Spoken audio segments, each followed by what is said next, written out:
Sir ನಮ್ಮ Koraga holidays ಅಲ್ಲಿ 5 days 4 night Kerala trip ಬಂದಿದ್ರಿ. ಅದು ಯಾವ ತರ ಎಕ್ಸ್ಪೀರಿಯನ್ಸ್ ಸ್ವಲ್ಪ ನಿಮ್ಗೆ ನೀವೇನು ಎಂಜಾಯ್ ಮಾಡಿದ್ರಿ? ಈಗ ಫಸ್ಟ್ ನಾವು ಹೆಂಗೋ ಏನೋ ಅನ್ಕೊಂಡು ಬಂದ್ವಿ, ಬಟ್ ಆಮೇಲೆ ಗೊತ್ತಾಯ್ತು ನಾವು ನಿಜವಾಗ್ಲೂ ಒಂದು ಒಳ್ಳೆ ಪರಿಸರದಲ್ಲಿ ಇದ್ದೀವಿ ಅಂತ ಹೇಳ್ಬಿಟ್ಟು.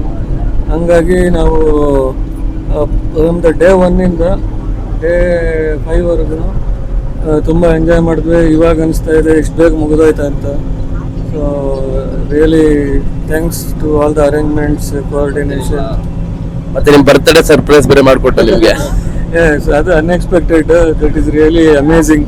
ಯೂಶಲಿ ನಾನು ಬರ್ತ್ಡೇ ಸೆಲೆಬ್ರೇಟ್ ಮಾಡ್ಕೊಳ್ಳೋ ಇದ್ರಲ್ಲಿ ಇರಲ್ಲ, ದೇವಸ್ಥಾನ ಮೇನ್ ಅಂದ್ಕೊಂಡು ಬಂದಿದ್ದು. ಬಟ್ ಇದು ಒಂಥರ ಏನಂತೀರ, ಫೆದರ್ ಇನ್ ದ ಕ್ಯಾಪ್, ಆ ಥರ ಒಂದು added celebration. That was surprise and amazing. Thanks to all of you. ಚೆನ್ನಾಗಿತ್ತು, ಓವರ್ ಆಲ್ ಎಲ್ಲಾನು ಚೆನ್ನಾಗಿತ್ತು. ಜೊತೆಲಿ ಇರೋರು ಮತ್ತೆ ಆರ್ಗನೈಸ್ ಮತ್ತೆ ಪ್ಲೇಸಸ್ ಕವರ್ ಮಾಡಿದ್ದು. 5 days ಹೆಂಗೋಯ್ತು ಅಂತಾನೆ ಗೊತ್ತಾಗ್ಲಿಲ್ಲ. ಮತ್ತೆ ಬರ್ಬೇಕಂತ ಅನ್ಸುತ್ತೆ ಈ ಗ್ರೂಪ್ಗೆ. ಟೀಮ್ ಸೂಪರ್, ಎಂಜಾಯ್ಮೆಂಟ್ ಸೂಪರ್, ಎಲ್ಲಾನು ಸೂಪರ್.